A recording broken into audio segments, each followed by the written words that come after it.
नमस्कार मित्रांनो, अशोक मामा या मालिकेच्या आजच्या भागात आपण असं पाहतो की आता अशोक मामा ऑफिसमध्येच थांबून तो त्यांचा कंटेंट जो हरवलेला असतो तो एका कागदावरती लिहितात. नंतर आता तो कागदावर लिहिलेला कंटेंट लॅपटॉपमध्ये टाईप करून ठेवतात.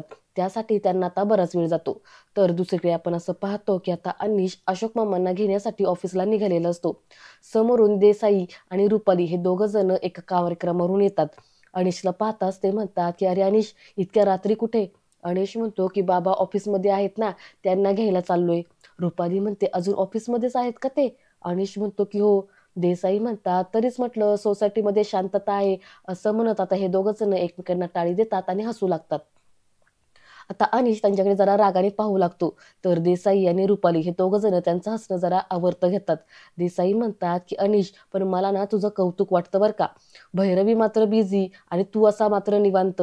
अनिश म्हणतो की ती आली घरी. रुपाली म्हणते अरे आजच आली रे, पण हल्ली वरच्या वर तर तिला खूप उशीर होतो ना. देसाई म्हणतात की तुझे बाबा मात्र ह्या वयात असून सुद्धा काम करतात. भैरवी एवढी बिझी असते आणि तू मात्र निवांत. अनिश म्हणतो तुम्ही टोमणे मारतायत का कौतुक करतायत हे मला माहिती नाही, परंतु मी ते पॉझिटिव्हच घेणार. असं म्हणत तो थोडा हसतो आणि म्हणतो की थँक्यू. देसाई म्हणतात नाही म्हणजे तसं नाही रे अनिश, काय ना माणसं परिस्थितीशी जुळवून घेतात. मनुष्याला ऍडजस्टमेंटची गरज असते. आता तुझे वडील सुद्धा ऍडजस्टमेंट करतातच की. परंतु सॉरी टू से, भैरवीचं तसं नाहीये. भैरवी तिला हवं तसं जगते, म्हणून तुझं कौतुक रे. अनिशला मात्र या गोष्टीचा जरा रागच येतो, पण तरी सुद्धा तो हसून म्हणतो की थँक्यू. रुपाली पुढे येते आणि म्हणते अनिश, राग आला का? देसाई म्हणतात नाही नाही अनिश, हे बघ राग आला ना तरी मी तुला समजू शकतो रे. एक अनुभवाचे बोल म्हणून तरी ऐक जरा. काही गोष्टी ज्या पूर्वीपार चालत आल्यात ना त्या तशाच चालून दिलेल्या बरं असतं. कसं आहे, पुढारलेपणा दाखवला ना तर आपलंच नुकसान होतं रे. रुपाली म्हणते हो जाऊ द्या ना, ते त्यांचं ते बघतील आणि ते निस्तरतील, तुम्ही चला बरं. असं म्हणत आता हे दोघं जण तिथून निघून जातात. अनिशला मात्र ह्या गोष्टीचा राग पण आलेला असतो आणि वाईट पण वाटतं. त्यानंतर आता इकडे आपण असं पाहतो की इरा ईशान हे दोघं जण फार उदास असतात. चंदनराव तिथे येतात आणि त्यांना म्हणतात बाळांनो, काय रे झोप येत नाही का? काल पण झोपला नसाल ना तुम्ही, या माझ्या जवळ या. असं म्हणत चंदनराव ह्या दोघांना जवळ घेतात आणि म्हणतात तुम्हाला खरं सांगू, अमित आणि पल्लवीबद्दल तुम्हाला सांगणं फार कठीण होतं रे. तुम्हाला नाही सांगितलं कारण. तर इरा पटकिनी म्हणते इट्स ओके आजोबा, तुम्ही सगळे आहात ना आमच्याबरोबर. चंदनराव म्हणतात की हो, आणि आम्ही कायम असू. ईशान म्हणतो म्हणजे?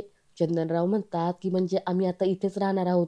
आता ईशान डोळे पुसतो आणि म्हणतो तुला खरं सांगू चंदोबा, काल रात्री ना मला झोपच लागत नव्हती. मग संयमिताईने मला जवळ घेतलं, डोक्यावरून हात फिरवला, तेव्हा कुठे पटकिनी झोप लागली. तर इरा म्हणते मला ना काल एक स्वप्न पडलं होतं. तर चंदनराव म्हणतात स्वप्न काय दिसलं स्वप्नात तुला? इरा म्हणते एक मोठी काचेची वॉल होती. त्यात एका साईडला आपण सगळे होतो, जसं की आम्ही तिघे, अशोक आजोबा, मावशी, काका, तुम्ही, मीना आजी, असे सगळेजण आपण एका साईडला होतो आणि दुसऱ्या साईडला मम्मा बाबा होते. ते आपल्याला टच पण करू शकत नव्हते. त्यांच्या डोळ्यात खूप टीअर्स होते, पण तरी सुद्धा ते हॅप्पी होते. का माहितीये? तर चंदनराव म्हणतात का? ईशान म्हणतो कारण की आपण सगळे एकत्र होतो ना म्हणून. तर यावरती आता चंद्रराव म्हणतात की I am proud of you बाळानो, I am proud of you. तुम्हाला काही दुखलं खुपलं कशाचाही त्रास झाला ना तर मला सांगा, मी आहे. ईशान म्हणतो की आता मला फक्त 2च जणांचा त्रास होतोय. चंदनराव म्हणतात कोणाचा? इरा ईशान दोघं जण एकसाथ म्हणतात की मामा आजोबा आणि मामा आजी.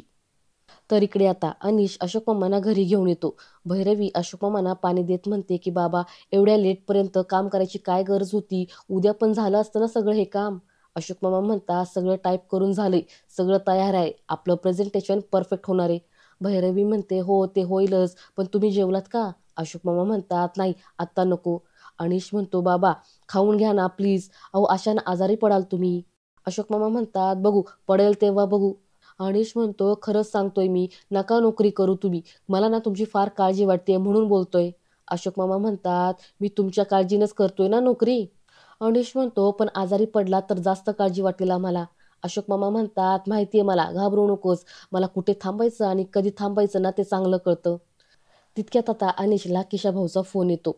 अनिश फोन उचलतो आणि म्हणतो बोला, कुठे? आजूबाजूला टॅक्सी नाहीये का? अहो पाऊण तास लागेल मला तुमच्याकडे पोचायला. ठीक आहे येतो. असं म्हणत आता वैतागतच अनिश फोन कट करतो. अशोक मामा म्हणतात काय झालं आता? अनिश म्हणतो मामा मामी. अशोक मामा म्हणतात हा ते कळलं, पुढे बोल. अनिश म्हणतो दुपारी सिनेमा पाहायला गेले होते ते, आता त्यांना रस्ता सापडत नाहीयेत, म्हणतायत की घ्यायला ये, आता मी जाऊन घेऊन येतो त्यांना. भैरवी म्हणते मी येऊ का? अनिश म्हणतो नाही नको, तू आता झोपून घे, तुला उद्या खूप महत्त्वाचा दिवस आहे ना. तर भैरवी म्हणते नाही नको, तू एकटा जाऊ नकोस, मी येते तुझ्यासोबत. पुढे ती अशोक मामांना म्हणते की बाबा दूध गरम करून ठेवले आणि आम्ही दोघं जण लगेच जाऊन येतो. असं म्हणत आता भैरवी आणि अनिश हे दोघं जण किशाभाऊ आणि राधाबाईंना आणायला जातात. त्यानंतर आता इकडे ईशान चित्र काढत असतो. इरा विचारते की ईशान काय करतोयस? ईशान म्हणतो मी मम्मा बाबा गॉड युनिव्हर्समध्ये आहेत ना, तिथलं पेंटिंग काढतोय. इरा म्हणते वाटलं नव्हतं रे मम्मा बाबा आपल्याला एवढ्या लवकर सोडून जातील.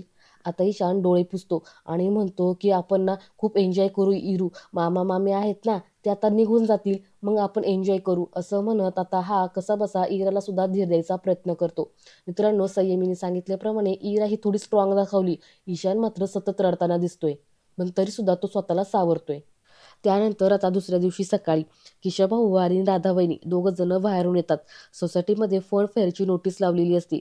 आता हे दोघं जण ती नोटीस वाचतात. किशाभाऊ म्हणतात की फन आणि फेअर म्हणजे काय ग? तर राधाबाईनी म्हणतात फन म्हणजे मज्जा आणि फेअर म्हणजे जत्रा. किशाभाऊ म्हणतात की बाप्पा जत्रा, एवढीशा जागेमध्ये जत्रा? तर राधाबाईनी पण म्हणतात की हा ना, एवढ्या जागेमध्ये जत्रा कसं काय भरवणार? तर तिथून आता तोरणे जात असतात. आता हे दोघं जण तोरणेना हटकतात. राधाबाईनी म्हणतात की अहो तोरणे एक सांगा ना, इथं जत्रा भरणार आहे ना, मग आता ते पाळणे झुला बिला हे सगळं कसं काय बरं एवढ्या जागेमध्ये मावेल? तोरणे म्हणतात की अहो झुला बिला असं काही नसणार आहे. हा पण जर किशाभाऊ टाईट होऊन आले तर मग काय, झुला बिला सगळंच होऊन जाईल. असं म्हणत तोरणे जरा हसू लागतात. राधाबहिणींना राग येतो आणि राधाबहिणी रागात म्हणतात की तोरण्या, तुझ्या खिशातल्या पैशाची दारू पितो का माझा माणूस, हा त्याला असं बोलायला? आता तोरणे त्यांचं हसणं आवर्त घेत म्हणतात की नाही, कसं आहे माहिती का, इथं काही स्टॉल लागले जातात, काही गोष्टी विकायला असतात आणि त्या कमी किमतीत विकल्या जातात, बाकी तुम्ही तुमचं बघा काय करायचं ते. असं म्हणत आता तोरणे तिथून काढता पाय घेतात आणि निघून जातात. त्यानंतर आता इकडे घरी किशाभाऊ आणि राधाबाईंनी खाली जी नोटीस लावलेली असते फनफेअरची ती सगळी काही आता घरातल्यांना सांगतात. संयमी फार खुश होते आणि म्हणते की वाव फनफेअर, मला करायचंय पार्टिसिपेट, हा आपण सगळेच करूया ना पार्टिसिपेट. अनिश म्हणतो कधी आहे? तर आता हे दोघं जण म्हणतात ते काय कळलं नाही पण अजून. अशोक मामा म्हणतात नाही कळलं ना, मग तेव्हाच तेव्हा बघू. पुढे ते संयमीला म्हणतात आणि तू उगाच आतापासून नाचू नकोस हा. तर संयमी म्हणते पण प्रिपेअर करायला वेळ लागतो आजोबा, नाहीतर उगाच घाई होते मग नंतर. अशोक मामा म्हणतात हो ना, मग तेव्हाच तेव्हा बघू, आता तुम्ही अभ्यास करा. संयमी म्हणते पण मला पार्टिसिपेट करायचंय. किशाभाऊ म्हणतात की भाऊजी आमच्या कॉमेडीला पण पार्टिसिपेट करायचंय हा. अशोक मामा म्हणतात काय नसतं त्यात, जो माल इतर कुठे खपत नाही ना तो तिथे स्टॉलवरती नेऊन खपवतात. संयमी म्हणते माऊ सांग ना ग यांना, मला पार्टिसिपेट करायचे त्यात, मला माझे केक सेल करायचे, तू हेल्प करशील ना माऊ मला? यावरती भैरवी म्हणते की समा आय एम रिअली सॉरी यार, रॉंग टाईम, आता खूप गडबड आहे माझ्या ऑफिसमध्ये आणि त्यात आता तो हॉरिबल बॉस पण येणार आहे. अशोक मामा म्हणतात हॉरिबल, कोण म्हणतं असं? भैरवी म्हणते सगळेच म्हणतात तसं. अनिश म्हणतो भैरवी अगं तू नको टेन्शन घेऊस. भैरवी म्हणते अरे कसं नको टेन्शन घेऊ, दुसरी कोणती तरी व्यक्ती माझी परीक्षा घेणार आहे, माझं रिप्युटेशन स्टेकवर लागले, फनफेअरचा विचार करायला पण मला वेळ नाहीये. बरं चला मी निघते आता. असं म्हणत आता ही घाईतच तिथून निघते आणि तिची बॅग घेत जाते. अशोक मामा पाठीमागून तिला आवाज देत म्हणतात ए हळू जागं पडशील. असं म्हणत ते हसतात आणि पुढे संयमीकडे पाहतात. आता संयमी मात्र नाराज झालेली असते. अशोक मामा ते नोटीस करतात आणि म्हणतात की बर संयमी ऐक, तू इरा ईशान तुम्ही तिघ जण काय ते ठरवा, नंतर आपण बघू. असं म्हटल्यावरती आता संयमी फार खुश होते आणि म्हणते खरंच? अशोक मामा म्हणतात की हो. आता संयमी उठते, अशोक मामाच्या गळ्यात पडते आणि म्हणते थँक्यू थँक्यू आजोबा, मी आता हे लगेच ईशानला सांगते. असं म्हणत आता संयमी त्यांना फोन करण्यासाठी तिथून निघून जाते. अनिश म्हणतो हे काय बाबा, अहो तुम्ही आत्ताच नाही म्हणाला होतात आणि आता लगेच हो पण म्हणालात. अशोक मामा म्हणतात कसं येणार रे, ह्या तिघांची अशी चेहरे पडली ना की मला नाही बघवत रे ते. अनिश म्हणतो की अच्छा, लहानपणी आम्ही असं तोंड पाडून बसायचो तेव्हा मुस्कटात मारायच्या आमच्या, आणि आता डायरेक्ट परमिशन दिली? अशोक मामा म्हणतात नसती दिली, परंतु इरा ईशानला थोडा चेंज मिळेल रे, त्यांचं मन रमेल, त्याची गरज आहे त्यांना. मित्रांनो, हाच डिफरन्स असतो आजोबा आणि वडिलांमध्ये. आता आमच्या घरात सुद्धा माझी 3 वर्षाची मुलगी, मी तिला सारखी ओरडत असते किंवा शिस्त लावायचा प्रयत्न करते, पण माझ्या सासूबाई मात्र तिला हवं तसं वागून देतात, हवं ते खाऊन देतात. हा डिफरन्स असतो मित्रांनो आजी आजोबा आणि आई वडिलांमधला. त्यानंतर आता संयमी पुढे इरा ईशानला फोन करते आणि बद्दलचं सांगते. आता पुढे हे तिघ जण याबद्दल चर्चा करतात आणि प्लॅन करतात की कोणता स्टॉल लावायचा, कसं काय करायचं ते. तर संयमी म्हणते की गाईज हे आपल्याला एकट्यानेच करावं लागणार आहे, आजोबा काका माऊ हे तिघे जण खूप बिझी आहेत, सो आपल्यालाच हे सगळं करायचंय. ईशान म्हणतो करूया, आपणच सगळं करूया. तर चंदनराव म्हणतात उगाचच घोळ घालून ठेवू नका, मोठ्या माणसाची काहीतरी मदत घ्या. तर संयमी म्हणते आजोबा घरात जे तिघे रिस्पॉन्सिबल आहेत ना, माऊ काका आणि आजोबा, ते तिघे बिझी आहे आणि उरतं कोण, ही 2 सॅम्पल लोक. तर तिकडून इरा म्हणते नाही नको यार, ते दोघं नको आहेत आपल्याला. चंदनराव म्हणतात असं बोलायचं नाही, मोठे आहेत ना ते दोघं जण. संयमी तू तरी भान ठेवायला नको का या गोष्टीचं. तर इकडून संयमी म्हणते सॉरी आजोबा. तर चंदनराव म्हणतात की तुम्हाला काही लागली ना मदत मला सांगा, मी आहे ना, मी करेल मदत तुम्हाला. संयमी म्हणते आजोबा आतापर्यंत आम्हाला तुमची फक्त एकच हेल्प हवी, ती पण अर्जंटली. तर चंदनराव म्हणतात कोणती. तर संयमी इकडून म्हणते की मामी आजी आणि मामाजोबा यांना घराबाहेर काढायचे, त्याच्यासाठी हेल्प हवी. आता असं म्हटल्यावरती चंदनराव डोक्यावरती हात मारून घेतात. पुढे आता संयमी चंदनरावला बाजूला बोलून घेते आणि म्हणते की आजोबा इरू ईशान कसे आहेत.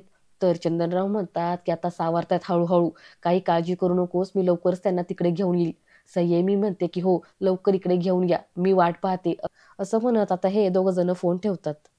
त्यानंतर आता इकडे राधाबाईंनी केशवभाऊंना म्हणतात की तुमच्या एक गोष्ट लक्षात येते का, आता त्या भैरवीच्या ऑफिसमध्ये तिचा मोठा बॉस येणार आहे, त्यामुळं आता ती तिच्या कामात खूप बिझी असेल आणि ती जास्त करून तिच्या ऑफिसमध्येच राहणार. तर किशाभाऊ म्हणतात मग काय त्याच्यात, आणि बाय चान्स उलटं झालं तर, ती जर घरीच थांबली आणि तिचा बॉस जर ऑफिसमध्ये थांबला तर. तर राधाबाईंनी म्हणतात शुभ बोल म्हटलं की म्हणायचं मांडवाला आग लागली. अहो तुम्हाला चांगलं काही सुचतं का नाही हो बोलायला. हे बघा आता ती भैरवी तिच्या ऑफिसमध्ये जास्त वेळ असणार, घरामध्ये आता आपणच असणार, त्यामुळं आता आपल्याला रान मोकळं. त्या दिवशी आपण एवढं कपाट धुंडाळलं पण आपल्याला काहीच भेटलं नाही. मला काय वाटतं त्या कपाटात लॉकरची चावी असेल का, त्या लॉकरमध्ये मोठं घबाड असेल.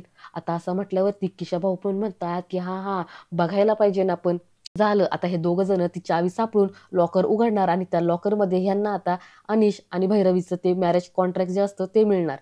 असो ते पुढं आपल्याला दाखवतीलच. त्यानंतर आता इकडे ऑफिसमध्ये ह्या तिघांची चर्चा चाललेली असते की काय गरज होती अजून एक माणसाला बोलवायची. तर आता बहुतेक हा दुसानीस याचं नाव, हा म्हणतो की भैरवी कॅपेबल नाहीये अजून काय. तर आता ऐकून अशोक मामा येतात आणि ह्यांचं बोलणं ऐकू लागतात.